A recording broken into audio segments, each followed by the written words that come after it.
Hello everyone. This video will go over the AP Stylebook use of hyphens. Now, hyphens are used to join two or more words together to form a single idea. Don't confuse those with N dash or M dash, which are meant to denote abrupt changes, cause the reader to stop or pause for a long time, or to set things apart. So think dash is to set something apart, while hyphens are to join. Hyphens are the shortest of the lines, so that's another way for you to think about them. Now, hyphens are meant to denote when words are connected or joined to create a new single idea from two or more words. So when you're talking about a mother-in-law, that would be a mother who practices law. But a mother-in-law with hyphens in between is a single thought. It's a new idea meant to denote the mother that you gained when you married your spouse. Now, I'll be honest, there's not a lot of standard rules for hyphens. A lot of times hyphens go by preference or policies or styles from your news organization. So AP Style kind of has a confusing set of rules that act as a general guideline, but you probably need to talk to your organization about their use of hyphens when writing copy for a particular company or organization. Now, we try to use hyphens only when we're trying to avoid confusion. So there are many words that actually need to have hyphens, but if you can take the hyphens out and have it still make sense, then the general guide is that it's okay not to use the hyphen when it makes sense to use it, to use the words without them. They're meant to aid comprehension. They're meant to help the reader understand what thoughts go together. But again, we want to avoid overuse. So here's a how to use hyphens guide. Would be a little confusing. Instead, we could rewrite it to be, here's a guide on how to use hyphens, and that actually makes a lot more sense to the reader. Now, in 2019, AP Stylebook actually changed their rules on compound modifiers, which may not seem like a big deal, but if you're a professional writer, it really changed a lot of the standards of writing. And you can see from some of the tweets, most of which are funny or humorous, that it did not go over well when AP Style actually made this change. So if you have either the 2019 or the 2020 version, they'll talk about this being a new update for the style book. And they actually, after releasing the new rules in January of 2019, they went back in March of 2019 and revised them again because the outcry was so much about these compound modifiers. So these rules actually reflect the updates that were provided after the original change. So these are the latest up-to-date rules on compound modifier hyphens for AP Stylebook. Now, we want to use a hyphen if it's needed to make the meaning clear and avoid unintended meanings. So we would use hyphens for things like small business owner, because if we take out the hyphen between small and business, we could be referring to the business owner's size, that they are small, rather than the size of the business.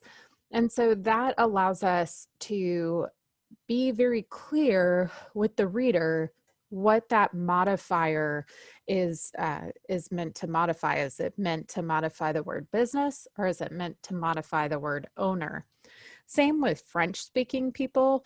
We could be talking about speaking people, people who speak.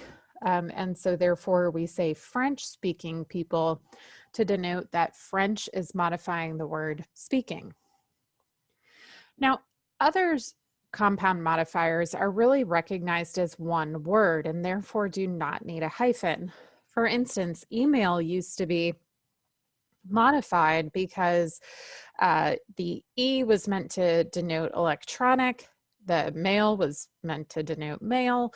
And so it became such a commonly used word and understood word that we finally took out the hyphen for email, and email lost its hyphen, which I don't know if an email is actually said about that or not, but it shows that it has been commonly used. Chocolate chip cookie is now recognized as a very commonly used phrase, and so we wouldn't be referring to a chip cookie, but rather a chocolate chip cookie. Climate change has now been considered a popular use word because it is pretty widely known by the general public now. And so therefore we don't say a climate hyphen change report like we used to. Instead, we say a climate change report. One that always used to irk me is nonverbal communication. Because I study nonverbals, you don't put a hyphen between non and verbal. It's commonly used. So modifiers of 3 or more words, you're going to want to generally use a hyphen. Now again, this is not always true, but it's a good general rule. So know-it-all attitude, because know-it-all is a use of a modifier of the attitude, and it's 3 words or longer. It would be hyphenated in know-it-all attitude. But if we're calling someone a know-it-all, as in she is a know-it-all, then we would not hyphenate it because it's no longer a modifier here. Black and white photography, black and white would be hyphenated because it is a modifier of 3 or more words. But when we use it in the sense that that photo is black and white, we would not hyphenate it. If the modifier includes adverbs, including very or those ending in ly, then we don't use a hyphen. An easily remembered rule would not be hyphenated because the adverb easily ends in ly, therefore we're not going to hyphenate it. Longer compound modifiers, or those that are not commonly used, also need to be hyphenated for clarity. It should be blast cleaned. Since we don't typically use the words blast cleaned to talk about something, we would want to hyphenate that to let the reader know that that is one thought. That's why that is modified. And then state-of-the-art technology is a longer compound modifier, and so therefore we would want to hyphenate it. The questions were fill in the blank. I go back and forth on this one. This is an example that comes from your textbook. I honestly would not hyphenate this if I were writing this out, but I guess it prevents the reader from reading these as separate words and allows them to be one concept.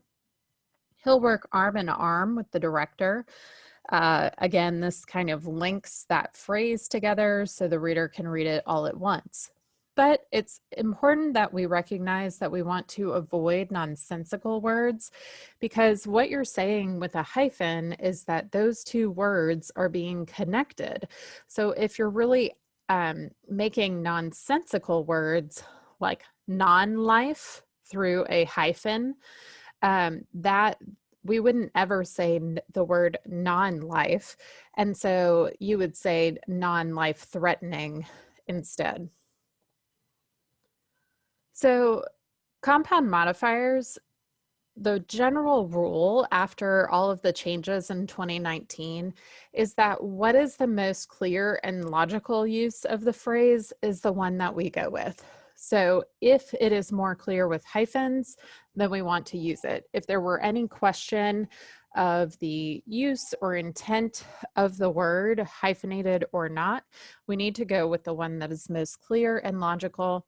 And if you're still unsure after using that general rule, you can always consult the AP Stylebook entries or Webster's New World College dictionaries. So some other rules or things to watch out for with hyphens are the use of the word re, which is a prefix in most cases, but re can either mean to repeat or it can just be the start of a word. So for instance, the park is a recreation on the left means that they recreated something. They created something again. Here we have the Ark encounter, where they recreated Noah's Ark based on biblical examples, and they built this giant ark. So this is a park that is a recreation of Noah's Ark. But if we say the park is for recreation, then we're talking about exercise. So you can see that the use of the hyphen here changes the meaning of the phrase. So be very careful with the word re. We also want to watch our use of well. We should only use well as a hyphenate when it's used in combinations before a noun, such as well-known judge. But if we said the judge is well known, then the combination does not come before the noun, and we would not hyphenate it. Compound verbs are those when you're trying to combine two verbs rather. When verbs combine with an adverb, preposition, or both, then we will not use a hyphen. So back up the car, back would be the verb, up would be the preposition. So because those words are next to each other, we do not hyphenate them. Set out, set is the verb, out is a preposition. So we would not hyphenate that. Generally, you do hyphenate compound verbs though, such as speed walk, spoon-fed, things like that. Compound nouns we only hyphenate them when the hyphens are needed to avoid confusion. Again, merry-go-round is a pretty common phrase, but if you were just reading very quickly through something, having the hyphens between it alerts the reader that those are just one phrase. So we would have merry-go-round. One-word compounds are words that are normally one word. They need to be separated when you add a modifier, so it's clear where that modifier goes. So an example from your book is car maker. So if we were going to say a fast car maker, then the modifier fast really belongs to the word car. Because we're not talking about it being a fast maker. You know, we don't know whether the production of those cars is fast or not, but the cars that they are making are fast. So fast car maker. So even though car maker is a one-word compound, we're going to split up that compound word when we add a modifier and hyphenate it. But, you know, I question this rule because there are some common uses that we might not use this for. For instance, if I were talking about a bookstore that sold used books, do I call it a used hyphen bookstore? Do I call it a used bookstore? Do I call it a used bookstore? So this can get kind of tricky as well. Try to refer to your AP Stylebook or Webster's or whatever your organizational policies on hyphens are. Now, heritage is important that there are no hyphens between dual heritage items because each heritage is meant to stand alone as its own identity. So that is why we no longer hyphenate heritage terms as of 2019. So Native American, Asian American, African American, those do not have hyphens. Please remember that African American is not interchangeable with the term Black or person of color. African American only refers to those who have a dual heritage in the United States as American, who also have heritage descent from Africa. So I know in the United States, we tend to use those words interchangeably. It's important that we don't, because those are two different identities. We will use hyphens for common prefixes and suffixes. Prefixes go before the word, such as self, all, ex, half, where suffixes go at the end of the word, free, based, elect.